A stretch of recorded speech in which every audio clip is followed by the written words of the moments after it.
Kita semua pernah di posisi itu, tugas menumpuk tapi motivasi menghilang entah kemana.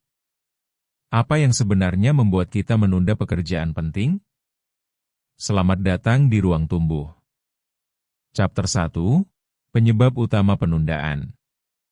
Seringkali, kita menunda karena merasa tertekan dengan tuntutan yang ada.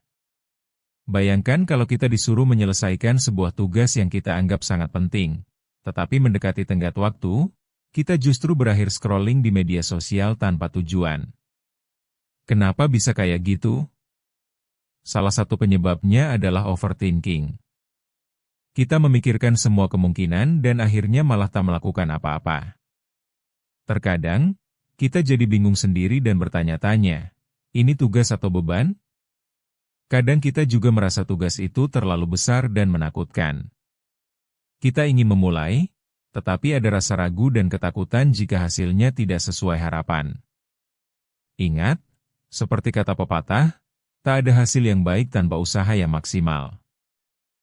Selain itu, kita sering berpikir penting untuk memulai di saat yang tepat, padahal pernyataan, saat yang tepat, itu bisa bikin kita semakin mundur. Coba ingat, adakah suatu ketika kamu menunda hanya karena menunggu semangat datang? Justru seringnya, semangat itu muncul saat kita bergerak. Jadi kenapa tidak kita coba bergerak saja dulu? Jangan khawatir, tak ada orang yang tidak pernah merasakan penundaan. Yang penting adalah bagaimana kita bisa keluar dari situasi ini. Ingat, menunda itu seperti bajumu yang pas di badan. Awalnya nyaman, tapi lama-kelamaan bisa bikin kita merasa sumpek. Bahkan, kadang kita bingung, kenapa semua lubang baju ini semakin sempit, padahal kita hanya ingin mendapatkan satu baju. Sekarang kita sambung ke chapter berikutnya. Chapter 2, bisa jadi karena kebiasaan. Kebiasaan menyimpang itu seringkali jadi teman kita. Kita sudah terbiasa menunda, sehingga sulit untuk memutuskan siklus ini. Misalnya, kita bangun pagi dan langsung membuka ponsel. Alih-alih fokus pada tugas, kita terjebak dalam rutinitas scrolling sampai berjam-jam sampai waktu terasa cepat berlalu. Mungkin kamu pernah merasa waktu habis tanpa kamu sadari? Saat itulah kebiasaan buruk mulai menguasai. Hal ini bukan terjadi secara tiba-tiba, melainkan terbangun pelan-pelan dan menjadikan kita seperti robot yang mengikuti alur tanpa memikirkan konsekuensi. Untuk menghentikannya, kita perlu mengganti kebiasaan lama dengan yang baru. Jadi, apa yang bisa kita lakukan? Pertama, coba buat daftar tugas. Kedua, tetapkan waktu tertentu untuk menyelesaikannya. Ketiga, ambil momen untuk istirahat sejenak agar kamu tak merasa kehabisan energi. Lalu, jika sudah melakukan itu, coba dirimu untuk tidak melanggar waktu yang sudah ditentukan. Biasakan diri kita untuk melakukan dengan disiplin. Ada satu hal yang menarik, kadang kita menunda karena percaya bisa mengerjakannya dalam waktu singkat. Padahal, pada kenyataannya, kita justru butuh waktu lebih lama. Kita seringkali meremehkan estimasi waktu yang kita butuhkan. Sewaktu kita bilang, saya bisa menyelesaikannya dalam 1 jam, tapi saat dilihat, waktu sudah berlalu setengah hari dan masih menumpuk tugas yang harus dikerjakan. Nah, itulah ironinya. Siapa tahu kita jadi lebih cepat jika ada alarm yang berteriak bas superhero di tengah keseruan scrolling. Sekarang kita geser sedikit ke chapter berikutnya. Chapter 3, Ketakutan akan kegagalan. Salah satu penyebab lain dari penundaan adalah ketakutan akan kegagalan. Kita seringkali merasa bahwa apa yang kita lakukan tidak akan sesuai dengan harapan kita atau yang lainnya. Bahkan, ada kalanya kita merasa bahwa hasil yang kita capai tidak akan layak untuk diperhatikan. Ketika rasa takut ini muncul, kita jadi cenderung untuk menghindari tuntutan itu. Dalam benak kita muncul suara yang berkata, kenapa harus mencoba jika pada akhirnya gagal? Inilah yang membuat kita merasa semakin terjebak dan tidak berdaya. Kita harus menyadari bahwa kegagalan adalah bagian dari proses. Bahkan, kadang-kadang, kegagalan itu bisa jadi pelajaran yang paling berharga.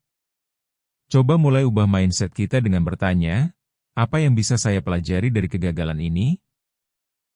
Dengan cara itu kita bisa membuka diri terhadap kemungkinan yang lebih baik. Dulu, saya pernah mengalami hal ini ketika harus mempresentasikan tugas di depan kelas. Rasa deg-degan dan takut diperhatikan membuat saya menunda persiapan. Ternyata, setelah saya lakukan, feedback yang saya dapatkan justru positif.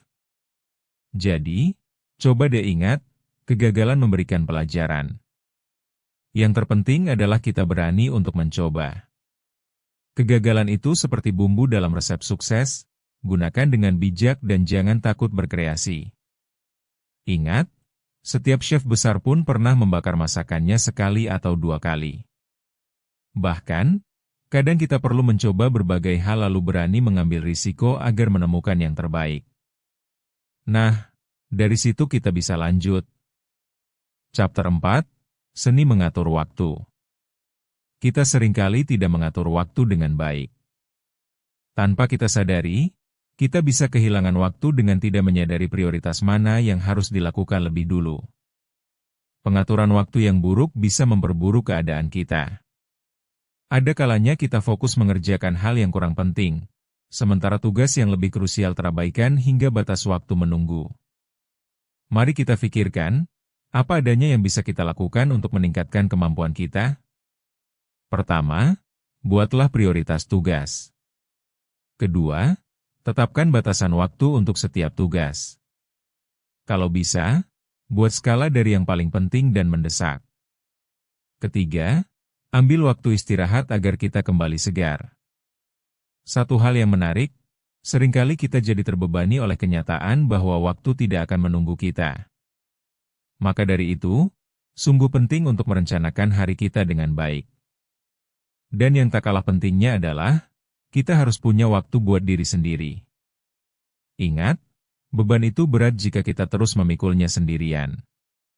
Sesekali kita harus memberi diri kita waktu untuk reset. Oleh karena itu, saat buat to-do list, coba tambahkan, waktu santai, juga. Siapa tahu itu bisa jadi penghibur di tengah padatnya kegiatan.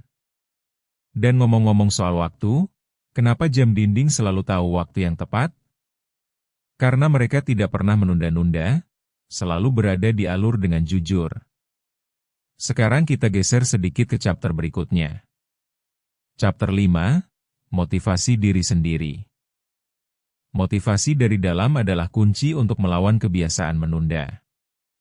Ketika kita bisa menemukan apa yang benar-benar memotivasi kita, maka kita bisa lebih berkomitmen untuk mengerjakan tugas yang ada.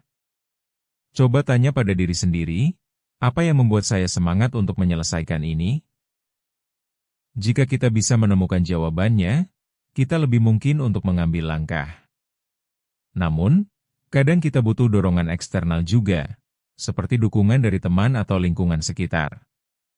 Berlatih saling mendukung antar teman bisa jadi cara yang baik untuk menjaga motivasi. Saya pernah punya teman yang setiap kali kami berdua menunda pekerjaan, kami akan saling bertukar pesan untuk saling mengingatkan. Ternyata, hal ini membuat kami berdua tetap termotivasi dan mencapai tujuan bersama. Kita semua butuh dorongan. Cobalah untuk menjalin hubungan dengan orang-orang yang punya semangat yang sama dalam bekerja. Dengan cara ini, kita bisa saling mengingatkan dan tidak terjebak dalam lingkaran menunda. Jadi, apa kamu sudah menemukan cara untuk memotivasi dirimu sendiri? Jika belum, coba pikirkan, apakah dorongan dari seseorang bisa bikin kamu lebih bersemangat? Seperti sahabat yang selalu ingatin, ayo, jangan berlama-lama, kita punya cita yang ingin dicapai. Ingat, motivasi itu seperti setir mobil. Jika kita tidak pegang, bisa kemana-mana saat melaju di jalan. Oke, sekarang kita lanjut ke chapter berikutnya. Chapter 6, Manfaat Memulai Sekarang.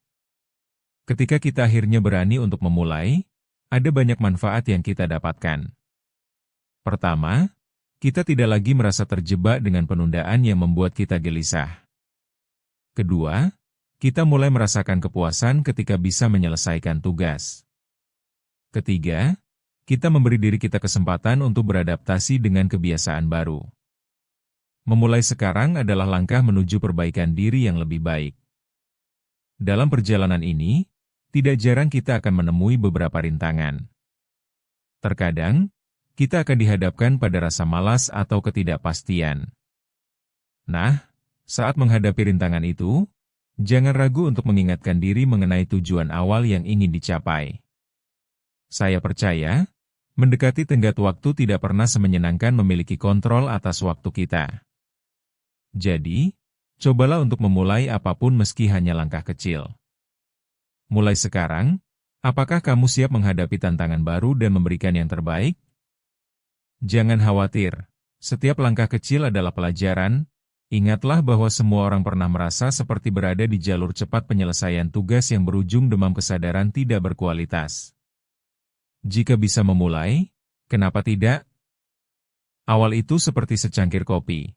Awalnya terasa pahit, tetapi setelah itu kita bisa menikmati rasa manisnya. Terima kasih telah menyimak. Jangan lupa untuk follow Ruang Tumbuh dan selalu ingat setiap langkah kecil itu berharga. Bertumbuh itu proses, bukan lomba.